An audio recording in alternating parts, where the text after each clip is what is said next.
Assalamualaikum warahmatullahi wabarakatuh. Di pertemuan sebelumnya kita sudah belajar bagaimana cara mengidentifikasi model ARIMA ya. Jadi kalau kita sudah tahu berapa nilai orde dari masing-masing orde AR, kemudian orde MA-nya dan juga berapa orde integrasi, maka langkah berikutnya kita coba melakukan estimasi parameter model ya. Jadi di sini kita akan membahas bagaimana mengestimasi parameter model di dalam model runtun waktu yaitu model ARIMA. Secara umum kita akan mempelajari ada 3 cara melakukan pengestimasian dari parameter model ARIMA ya. Ada metode momen, metode least square, dan yang terakhir adalah metode maksimum likelihood ya. Di sini saya tidak akan memberikan penjelasan secara detail ya, saya hanya memberikan gambaran secara umum apa yang dimaksud dengan masing-masing metode ini. Pertama di sini metode momen juga seharusnya ini sudah merupakan materi yang sudah dipelajari di dalam StatMat ya, di mana ide dasarnya adalah ketika kita mau mengestimasi parameter dengan metode momen, idenya adalah kita menyamakan momen sampel dengan momen yang ada di populasi. Sehingga setelah kita samakan momen yang ada di populasi dengan momen sampel, diharapkan tentunya nanti kita bisa menyelesaikan persamaan tersebut untuk mendapatkan estimasi parameter yang tidak diketahui. Nah, metode momen di dalam pemodelan ARIMA ini ya, untuk estimasi model ARIMA ini juga dikenal dengan estimasi Euler-Walker ya. Nah, sebagai ilustrasi di sini metode momen itu ya, kalau misalkan kita mau mengestimasi parameter min ya, min populasi ini kan biasanya kita notasikan dengan mu. Momen populasinya kita sebut mu, sedangkan untuk momen sampelnya ini kan kita sebut sebagai y bar ya, dimana y bar ini adalah rata-rata yang kita hitung sebagai jumlah sampel data dibagi dengan banyaknya data. Ya, jadi ini adalah estimasi untuk min populasi itu bisa kita hitung dengan menghitung rata-rata sampel ya.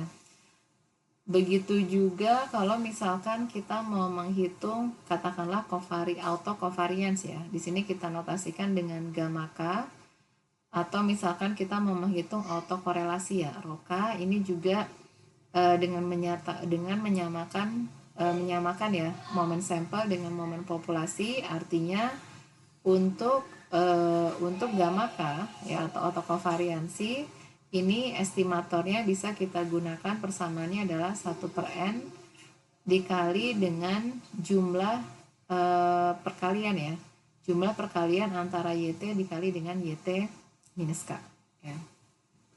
Atau gambaran paling sederhana, misalkan kita mau mengestimasi parameter AR1 ya.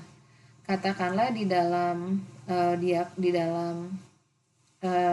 identifikasi model ya, kita peroleh ternyata data kita mengikuti AR1 ya, atau orde P-nya sama dengan 1. Nah, karena ordenya adalah 1, maka model yang kita gunakan untuk data kita persamaannya adalah Y sama dengan Pi YT minus 1, ini YT ya, ditambah dengan ET ya. Nah, ketika kita sudah identifikasi modelnya sebagai persamaan AR1, tugas kita di sini sekarang adalah mengestimasi berapa sih nilai Pi ya, yang sesuai, yang menggambarkan data sampel yang kita punya. Ya, artinya kita harus mengestimasi berapa besarnya nilai Pi ya. Nah, ketika kita menurunkan fungsi autokorelasi dari persamaan AR1 ya, kita tahu bahwa fungsi autokorelasi dari AR1 rho k ini sama dengan Pi pangkat K ya, dengan catatan bahwa Pi-nya itu harus lebih kecil dari 1 ya. Ini sudah pernah kita bahas di pertemuan awal mengenai pembahasan AR ya, model AR. Nah, dari sini dengan konsep metode momen artinya kita samakan ya, kita samakan momen sampel dengan momen populasi. Kita tahu bahwa roka ini kan adalah autokorelasi yang kita hitung pada leg kekak ya. Artinya roka ini bisa kita estimasi dengan nilai RK ya, yang kita hitung pada sampel data ya. Kemudian ini kita samakan ya, ini adalah proses menyamakan metode momennya antara momen sampel dengan momen populasi. Kemudian kita substitusi nilai roka ini dengan apa yang kita amati di sampel, RK kita samakan dengan persamaan dari fungsi autokorelasinya yaitu sebesar pi pangkat K ya. Nah, sekarang kalau K-nya kita ambil sama dengan 1 ya, maka kita peroleh bahwa pi pangkat 1 kan sama dengan pi ya. Berarti kita bisa peroleh nilai pi, estimator atau penduga untuk nilai pi ini sama dengan R1. Jadi di sini bisa kita peroleh ya, nilai penduga untuk pi di dalam persamaan R1 itu hanyalah nilai autokorelasi yang kita hitung pada sampel data pada leg ke-1 ya, atau R1 di sini ya. Nah, dengan konsep yang sama ya, ini nanti bisa kita kembangkan untuk ARP dan juga untuk MAQ ya. Tetapi di sini saya kasih catatan bahwa metode momen ini mudah kita aplikasikan untuk menduga, mengestimasi parameter model ARP, tetapi tidak dengan mudah secara efisien bisa kita lakukan untuk model MAQ. Di mana kita asumsikan min prosesnya tidak sama dengan 0, artinya kita pandang datanya itu sebagai YT dikurangi mu, dan ini juga YT minus 1 dikurangi mu. Ya, misalkan ini kita sebut sebagai ZT, ini kita sebut sebagai ZT. Ya. Ini adalah persamaan dari AR1. Ya. Nah, untuk meminimumkan jumlah kuadrat residualnya, ya tinggal kita pindahkan ZT-1 ini ya, kita pindahkan ruasnya ke kiri, berarti kita peroleh YT dikurangi mu dikurangi pi dikali YT-1 dikurangi mu. Ini kan sama dengan residualnya ya. Ide dari least square itu adalah meminimumkan jumlah kuadrat residual. Artinya ini kita pangkatkan 2, kemudian kita jumlahkan untuk semua nilai T ya. Jadi ini adalah nilai ET, kita pangkatkan 2 karena kita kuadratkan ya, meminimumkan jumlah kuadrat, kemudian jumlahnya kita jumlahkan sesuai dengan banyaknya T, periode data. Nah, misalkan fungsi dari jumlah kuadrat ini kita sebut persamaan S ya, di mana persamaan S ini kan bergantung pada dua parameter yang tidak diketahui, yaitu parameter pi dan juga parameter mu ya. Nah, meminimumkan persamaan ini sama saja dengan mengambil atau menurunkan persamaan terhadap pi dan juga menurunkan persamaan terhadap mu, kemudian persamaannya kita buat sama dengan 0 ya. Nah, nanti dari persamaan tersebut bisa kita dapatkan solusi untuk pi dan juga untuk mu ya. Nanti kalau kita turunkan solusi untuk mu atau penduga untuk mu ini sama seperti hasil yang kita peroleh pada metode momen, nilainya adalah rata-rata yang kita hitung pada data. Kemudian untuk solusi dari pi atau penduga dari parameter pi ini sama seperti metode momen, dia adalah nilai autokorelasi pada sampel yang kita hitung di leg ke-1. Nah, prosedur yang sama untuk metode least square bisa kita lakukan untuk model yang lebih umum dari ARP ya. Estimasi dari least square ini tentunya nanti akan mendapatkan hasil yang sama, kurang lebih sama dengan cara metode momen ya.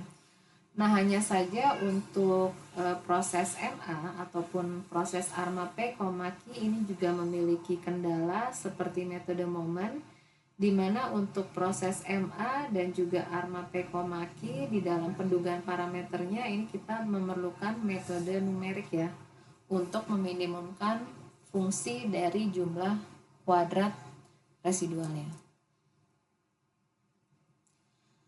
Kemudian metode yang ketiga ini adalah metode maksimum likelihood ya. Jadi kalau kita punya sembarang data, kita sebut Y1, Y2 sampai dengan YN, maka kita bisa mendefinisikan fungsi likelihood yang kita notasikan dengan L, di mana fungsi log likelihood ini adalah fungsi peluang bersama untuk mendapatkan data sampel yang dipandang sebagai fungsi dari parameter yang tidak diketahui. Jadi kalau misalkan kita sebut Y1, Y2 sampai dengan YN, ini masing-masing memiliki fungsi peluangnya, misalkan kita sebut FY1 sampai dengan YN, ini adalah FYN ya. Nah, yang dimaksud dengan fungsi likelihood L ini adalah dengan asumsi bahwa Y1 sampai dengan YN ini adalah data yang saling independen, maka fungsi likelihood atau fungsi peluang bersamanya bisa kita tuliskan sebagai perkalian dari masing-masing fungsi kepadatan peluangnya ya. Jadi ini adalah fungsi peluang bersama Y1, Y2 sampai dengan YN, karena kita asumsikan datanya independen, berarti bisa kita kalikan ya. Ini adalah perkalian dari FY I ya, dimana I-nya sama dengan 1 sampai N ya. Nah, hanya saja untuk fungsi likelihood, kita pandang bahwa fungsi likelihood dia adalah sebagai fungsi dari parameter yang tidak diketahui. Jadi, kalau misalkan ini adalah parameternya kita sebut theta, ini kita kondisionalkan terhadap data yang kita amati ya, Y2 sampai dengan YN. Ya. Dan L inilah yang kita sebut sebagai fungsi likelihood ya. Nah, metode maximum likelihood ini kelebihannya adalah bahwa di dalam mencari atau menduga parameter yang tidak diketahui, ini menggunakan semua informasi data yang ada, bukan hanya menggunakan momen ke-1 saja dan momen kedua saja. Nah, nanti dari konsep ini kita bisa menuliskan fungsi likelihood-nya ya. Nah, kalau sudah kita tuliskan fungsi likelihood-nya, biasanya tahapan berikutnya kita tuliskan bagaimana fungsi log likelihood-nya. Kita tuliskan fungsi likelihood-nya dalam bentuk logaritma ya. Tujuannya adalah untuk memudahkan dalam pencarian solusi ya, karena fungsi likelihood itu kan dalam bentuk perkalian. Ketika kita ubah ke dalam fungsi log likelihood, perkalian ini nanti akan berubah menjadi penjumlahan ya. Jadi kalau kita tuliskan persama dalam penjumlahan, itu lebih mudah untuk kita cari solusinya ya. Nanti ketika kita dapatkan fungsi log likelihood-nya, berikutnya adalah kita bisa mencari atau menduga, mencari solusi untuk parameter yang tidak diketahui, misalkan entah itu pi, entah itu theta, tergantung dari model yang kita identifikasi ya. Nanti dari fungsi log likelihood kita turunkan terhadap parameternya, kemudian nanti kita cari berapa nilai theta dan nilai pi yang memaksimumkan dari fungsi log likelihood ini. Makanya metodenya disebut maksimum likelihood ya, karena kita mau mencari nilai yang memaksimumkan nilai dari likelihood-nya, mencari nilai parameter yang memaksimumkan nilai likelihood-nya. Secara umum metode ini seharusnya sudah pernah dipelajari juga ya. Jadi saya hanya memberikan gambaran umumnya saja. Cuma nanti untuk penerapannya nanti kita langsung aplikasikan dengan menggunakan software ya. Nah, di sini saya berikan estimator untuk maksimum likelihood ya, rangkuman estimator maksimum likelihood. Untuk model stasioner ARMA Prekopaki, maka estimator maksimum likelihood untuk parameter pi dan juga parameter tetanya ini bersifat konsisten dan asimptotik normal ya. Nah, kasus spesialnya di sini diberikan nilai variansi ya, variansi dari masing-masing estimator seperti yang bisa dilihat di sini ya. Fungsinya apa? Fungsi dari variansi untuk masing-masing estimator nanti bisa memudahkan kita atau bisa kita gunakan untuk melakukan uji hipotesis apakah parameter yang kita estimasi itu signifikan atau tidak.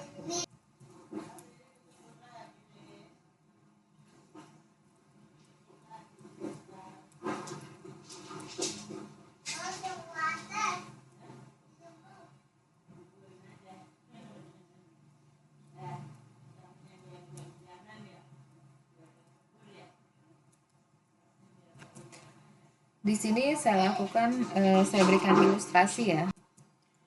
Di sini saya ilustrasikan dengan menggunakan data ya. Tentunya sebelum masuk ke tahapan estimasi model atau estimasi parameter model ARIMA, di sini kita harus coba identifikasi dulu ya, berapa order dari model ARIMA yang mau kita gunakan. Di sini saya punya data hair. Data hair ini adalah data yang bisa diakses di package TSA ya. Kemudian ketika saya buat plotnya, bisa dilihat di sini ada kondisi di mana datanya tidak stasioner ya.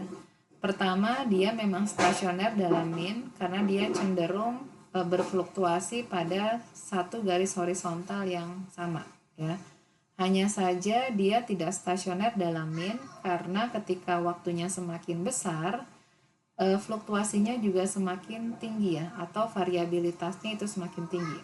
Jadi dalam hal ini dia stasioner dalam min tetapi tidak stasioner dalam varians ya. Nah, karena tidak stasioner dalam varian, maka yang harus kita lakukan adalah kita lakukan transformasi ya. Kita transformasi dengan menggunakan box Cox seperti yang saya berikan di gambar kanan atas di sini ya. Ini adalah hasil transformasi box Cox terhadap data hair. Kita bisa lihat bahwa transformasi yang paling maksimum itu adalah ketika lambdanya kita pakai di sekitaran antara 0 dan 1 ya. Di antara 0 dan 1 berarti kita pakai adalah kurang lebih 0,5 ya, karena lambda 0,5 itu yang memaksimumkan nilai log likelihood di sini ya. Di sini karena yang kita pakai adalah 0,5 ya, maka yang kita pakai adalah transformasi akar ya. Kita pakai transformasi akar, kemudian saya gambarkan di dalam plot yang sama ya dengan menggunakan perintah lines ya. Ternyata di sini bisa kita lihat dia sudah menjadi stasioner dalam variance ya, karena fluktuasinya ini tidak terlalu bervariasi ya, bahkan fluktuasinya relatif konstan dari waktu ke waktu. Artinya sekarang data yang kita gunakan itu adalah bukan data dalam bentuk asli tetapi yang sudah kita akarkan atau dipangkatkan 0,5. Kemudian di sini saya lakukan uji akar unit ya. Saya hanya ingin menguji apakah data kita memang sudah stasioner dalam min atau tidak ya. Nah, uji akar unit di sini saya pakai dua uji KPSS sama uji ADF. Dan tentu yang saya uji adalah data yang sudah ditransformasi ya, dengan transformasi akar. Nah, dengan menggunakan KPSS, di sini kita bisa langsung lihat dari p-value ya. Karena p-value-nya lebih kecil dari alpha, kalau kita ambil 5%, berarti artinya kita kita gagal tolakan 0 ya, karena 5% itu kan 0,05 ya. Ini lebih besar bukan lebih kecil. 0,1 lebih besar dari 0,05 berarti kita terima H0. H0 itu bunyinya bahwa datanya stasioner. Ya, jadi sesuai dengan apa yang kita amati dari data bahwa datanya sudah stasioner. Begitu juga dengan menggunakan ADF ya. ADF kita uji pada data akar dari datanya. Hasilnya bisa kita lihat pada p-value yang lebih kecil dari 0,05 ya. Artinya kita tolak H0 di mana tolak H0 berarti kita terima H1 ya. Di mana H1 dari uji ADF itu menyatakan prosesnya stasioner ya. Jadi dari kedua tes ini mendukung bahwa datanya itu sudah stasioner, berarti tidak perlu kita lakukan differencing ataupun kita melakukan detrending ya. Oke, berikutnya karena datanya sudah stasioner dalam min dan juga dalam varians, kita bisa lakukan identifikasi model dengan mengandalkan melihat fungsi ACF dan PACF-nya ya. Tentunya ini adalah fungsi ACF dan PACF dari data yang sudah kita transformasi. Nah, dari sini bisa kita lihat untuk plot ACF-nya ini ada kecenderungan dia turun secara sinusoidal ya, menuju 0. Dia turun menuju 0 secara sinusoidal. Sedangkan pada plot PACF, dia relatif terputus bisa pada leg kedua, bisa juga pada leg ketiga. Ya.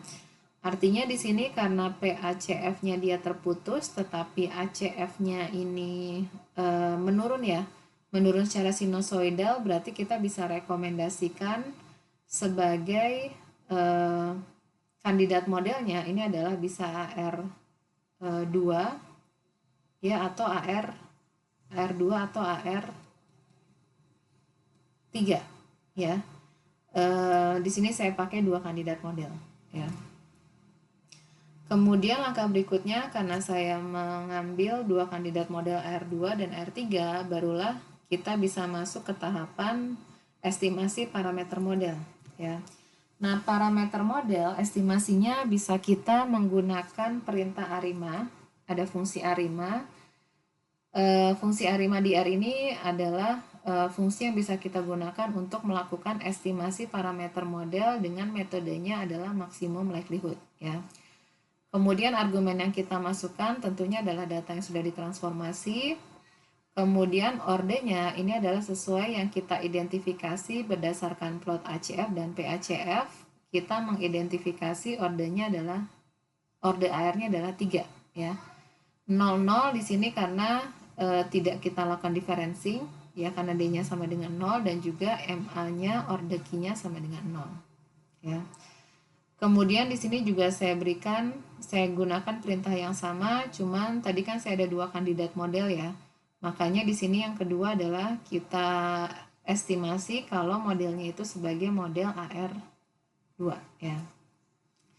Nah, sekarang kita lihat dulu output dari estimasi model AR3 ya. Di sini diberikan estimasi penduganya ya, ini diberikan pada baris pertama ini ya. Baris pertama ini AR1, ini artinya kita estimasi atau kita duga bahwa bukan theta ya, kalau AR itu pi. Pi 1 topi ini kita duga nilainya 1,05. Kemudian untuk AR2 minus 0,2292 ini adalah pi 2 topi.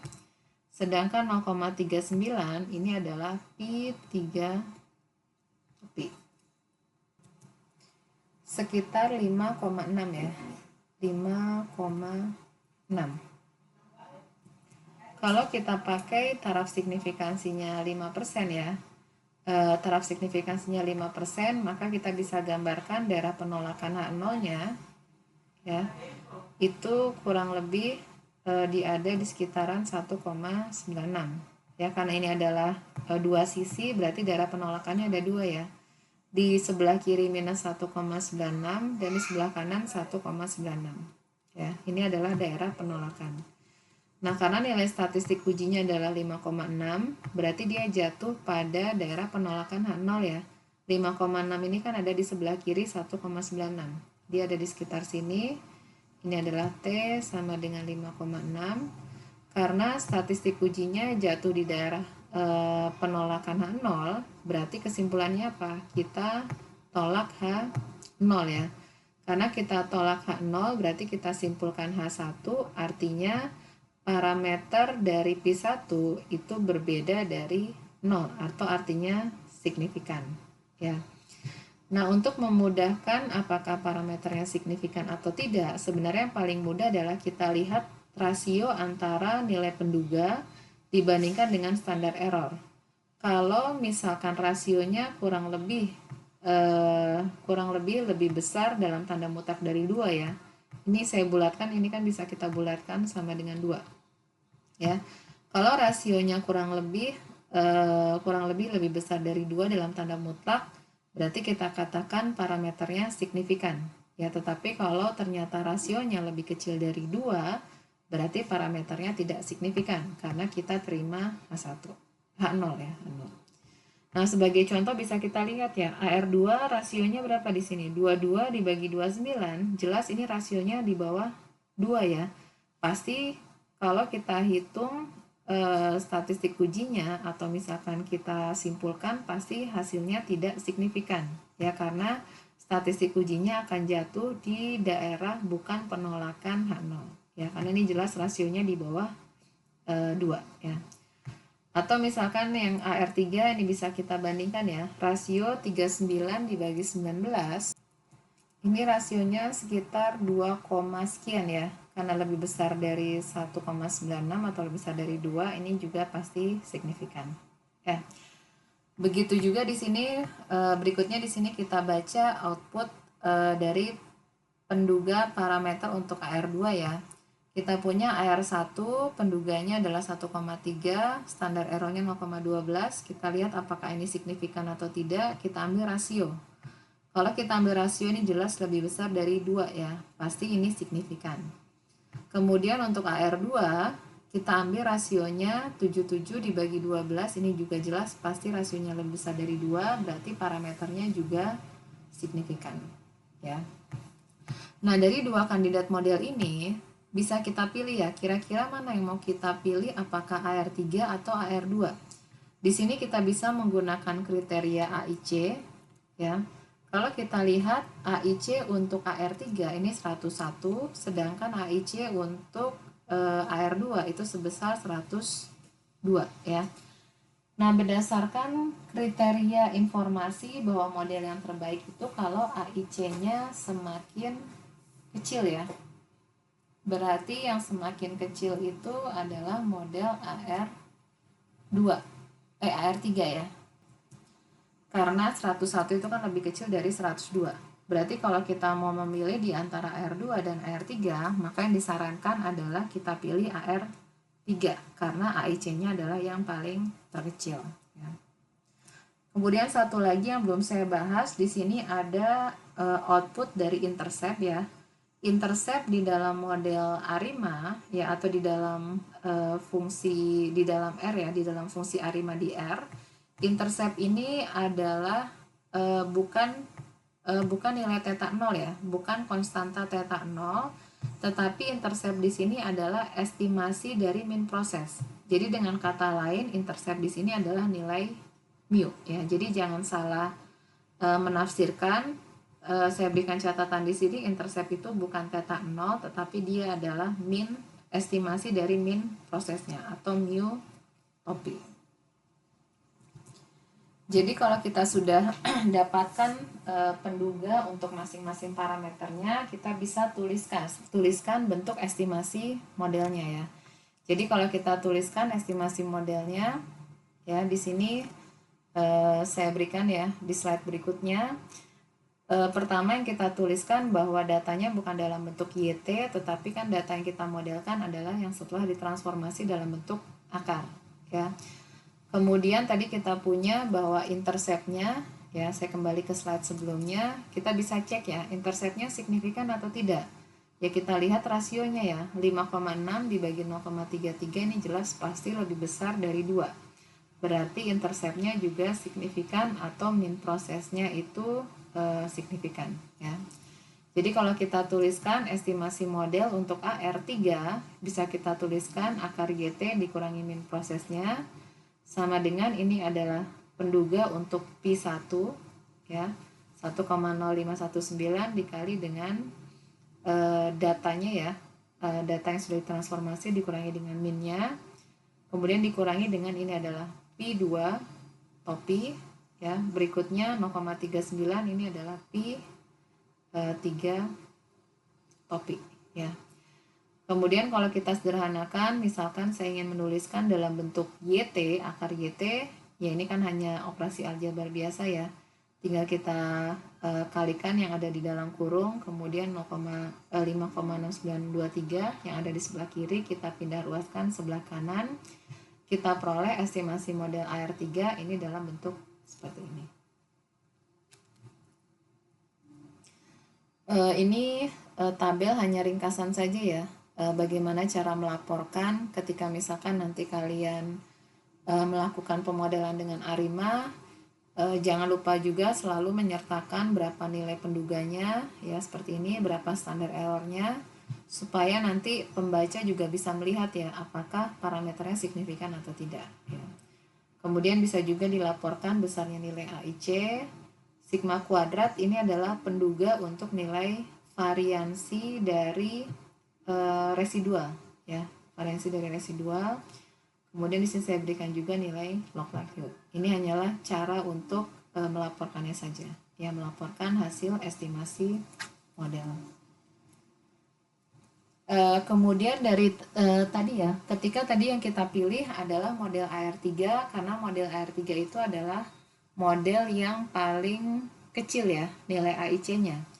Cuman walaupun model AR3 adalah yang paling kecil AIC-nya, tadi bisa kita evaluasi bahwa ada satu parameter yang tidak signifikan ya, yaitu parameter dari AR2 atau parameter P2 topi ya. Karena kalau kita perhatikan rasionya kan tadi ini jelas rasionya ini jelas jauh di bawah atau lebih kecil dari 2 ya, pasti hasilnya tidak signifikan. Nah, karena dia tidak signifikan, maka kita bisa buang ya. Kita bisa buang P2 dari model ya. Caranya bagaimana? Kita bisa melakukan pemodelan yang sama ya. Ini masih sama. Kita pakai fungsi ARIMA, ordernya juga 3. Hanya saja kita tambahkan argumen fix ya. Fix di sini kita berikan dalam bentuk vektor yang isinya ada 4 ya. Kenapa 4? Karena ada 4 parameter dari model AR3 ya. Parameter yang pertama adalah P1, ini adalah P2, P3, dan yang ini adalah intercept ya. Nah, karena kita mau membuang AR2 karena dia tidak signifikan, maka kita tetapkan AR2 itu sama dengan 0 ya. Jadi ketika kita berikan kita tetapkan AR2 sama dengan 0, ini sama saja dengan membuang parameter AR2 dari model AR3 ya. Sedangkan kalau misalkan parameter modelnya tetap kita estimasi, maka kita beri spesifikasinya adalah NA ya. Nah, dari sini didapatkan peroleh ya. Sekarang bisa kita lihat ya, parameter AR2 ini kita buat nilainya menjadi 0 ya, karena dia tidak signifikan atau dalam hal ini kita buang ya. Di sini bisa kita evaluasi lagi model sekarang, model AR3 setelah P2-nya kita buang, kita bisa evaluasi parameter untuk P1 dia masih signifikan ya, karena rasionya lebih besar dari 2. Kemudian untuk P3 juga ini signifikan karena rasio 53 dibagi 0,6 ini juga lebih besar dari 2, dan interceptnya juga signifikan karena kita ambil rasionya 5,6 dibagi 0,3 ya. Nah, dari sini kita juga bisa membandingkan model mana yang lebih bagus, model AR3 tanpa P2 ya, tanpa P2 berarti yang ini ya, tanpa P2 atau dengan P2 ya. Sekali lagi kita bisa mengandalkan nilai AIC, kita bandingkan AIC dengan P2 101, sedangkan AIC tanpa P2 99,69. Karena ini yang paling kecil ya, berarti model yang lebih baik adalah model AR3 tanpa P2 ya, yang ini setelah P2 nya kita buang.